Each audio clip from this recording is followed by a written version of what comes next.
এবারে দেবো পরিমাণ মতো জল। জলটা বেশি দেওয়া যাবে না, অল্পই দেবো।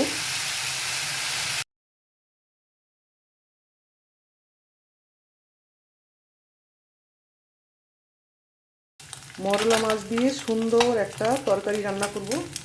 তো মরলা মাছটা কেটে ধুয়ে নুন হলুদ মাখিয়ে ভেজে নিলাম। হয়ে গেছে ভাজা।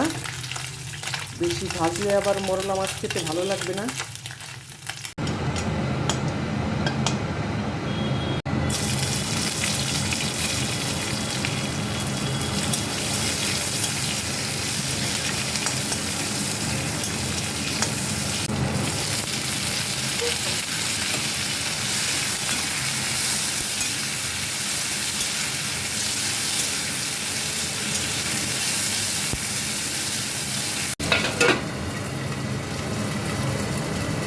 ফোড়নে দিয়েছি জিরে, তেজপাতা, শুকনো লঙ্কা, দিয়েছি কেটে রাখা পেঁয়াজ, কাঠি কচু, আলু। এগুলো সব লাল লাল করে একটু ভাজা হয়ে গেল। এবারে দেব ঝিঙে, দিয়ে দিচ্ছি টমেটো। একটা টমেটোর আধা টমেটো দিয়ে দিলাম।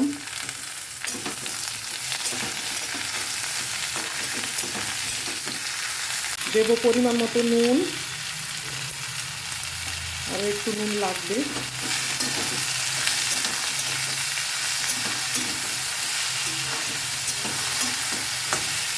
মিডিয়াম আছে আরও একবার ঢাকা দিয়ে রাখছি।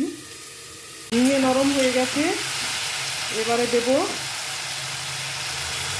হলুদের গুঁড়ো আর ধনের গুঁড়ো।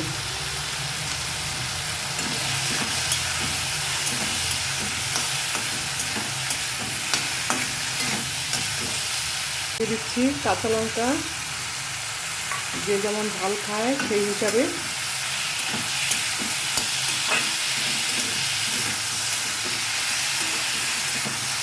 এবারে দেবো পরিমাণ মতো জল। জলটা বেশি দেওয়া যাবে না, অল্পই দেবো। দিয়ে দিচ্ছি জল।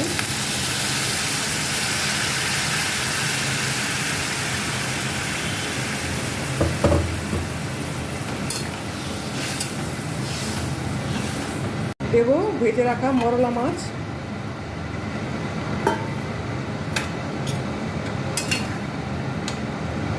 5 মিনিটের জন্য মিডিয়াম আছে ঢাকা দিয়ে রাখবো।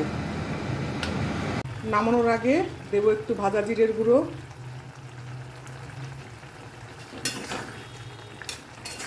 মরলা মাছের তরকারি এরকম শুকনো খেতেই বেশি ভালো লাগে।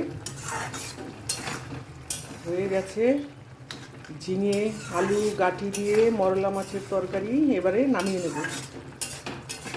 যা লাগবে না খেতে গরম ভাতের সঙ্গে।